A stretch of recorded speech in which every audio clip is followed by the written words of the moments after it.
And to dissect this, I'm joined by a public affairs analyst, Ahmed Husaini. Good morning. Glad to have you join me, Mr. Husaini. Hello, good morning. Yeah. Let me kick off by asking what your thoughts are on the African Terrorism Summit.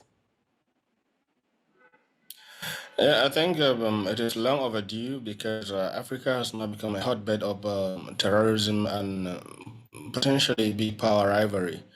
And I think this has its own history in Africa's own, legacy of coups, that's unconstitutional change of government, and military rule, generally political instability, as well as, internal conflict, external conflict between sister nations within Africa.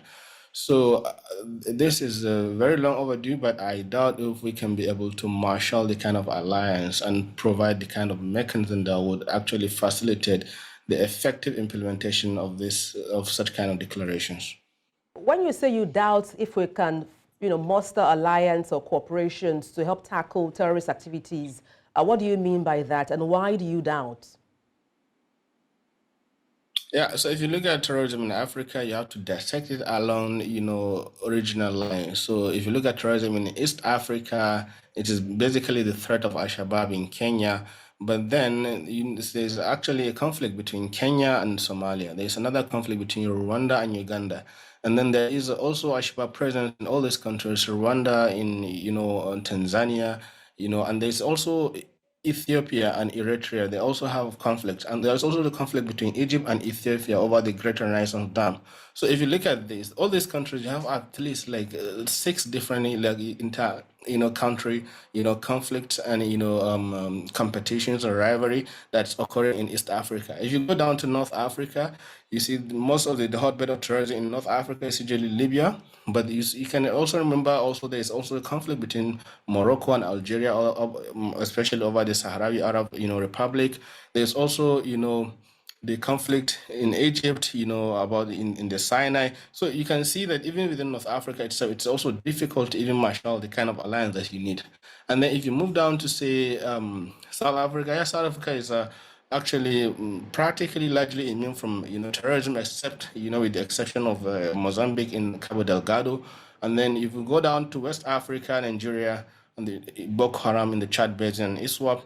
So in Nigeria also we can you can imagine also the kind of conflicts. Of course, there isn't much conflict because we have the multinational joint task force that brings together forces from Niger, Benin Republic, Chad, and Cameroon, and Nigeria itself. But then with the recent, change in government in Niger, there's already a change in attitude, in Niger Republic. And I don't think Niger Republic rulers today, the military junta, is actually open to, cooperating with the Nigerian government after seeing how Nigeria was, aggressively against, the coup leaders in Niger. Okay, So these are the kind of conflict within Africa between different countries that is going to make it difficult to implement that kind of alliance. Okay, you talked about conflicts within the African continent. You talked about Kenya, Rwanda, Tanzania. Perhaps the first step should be conflict resolution. So then what steps would you recommend or suggest Africa as a continent takes, in helping resolve conflicts in order for us to foster cooperation to help in tackling terrorism? So I think the step is not actually conflict. The first step is not actually conflict resolution because conflicts are actually going to occur as long as there is no one single regional superpower that is actually going to impose some kind of cost on these countries in terms of non-cooperation. So if there's not any accountability, there's not any cost on or consequences for non-cooperation, there's not any big power in Africa, say regional power in Africa, just like the US with NATO. Everyone knows that the US actually runs the show in NATO, and what NATO is usually good step at US command, and then US has the capacity financially and militarily to impose cost on non-cooperation within the alliance. But we don't have that in Africa. And another thing is there are a lot of external foreign intervention within Africa. United, the France has military presence in Africa. US has military presence in Africa through the AFRICOM. Russia with Wagner is also getting entrenched. So you can imagine, even at the level of the UN Security Council, there won't be any unanimous support for Africa or for such kind of punitive actions against non-cooperation of African countries, because African countries are torn between different alliances with Russia, with China, with the US or the West.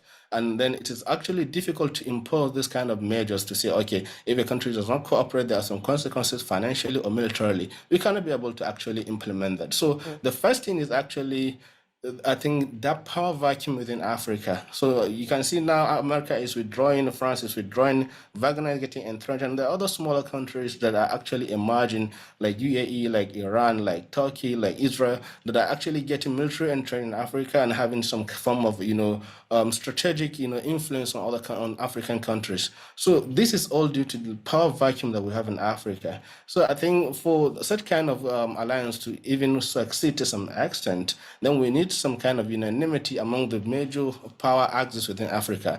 That is Nigeria, South Africa, Egypt, Ethiopia, Kenya, to some extent. If these countries can come together and agree that, okay, we can support this militarily, and then there's going to be some form of military success, but then financially and diplomatically, we have to do more. Well, indeed, we hope Africa as a continent can come together and form a strong alliance. Thank you so much for your time on the news. Ahmed Husaini, Public Affairs Analyst, thank you once again. My pleasure. Thank you.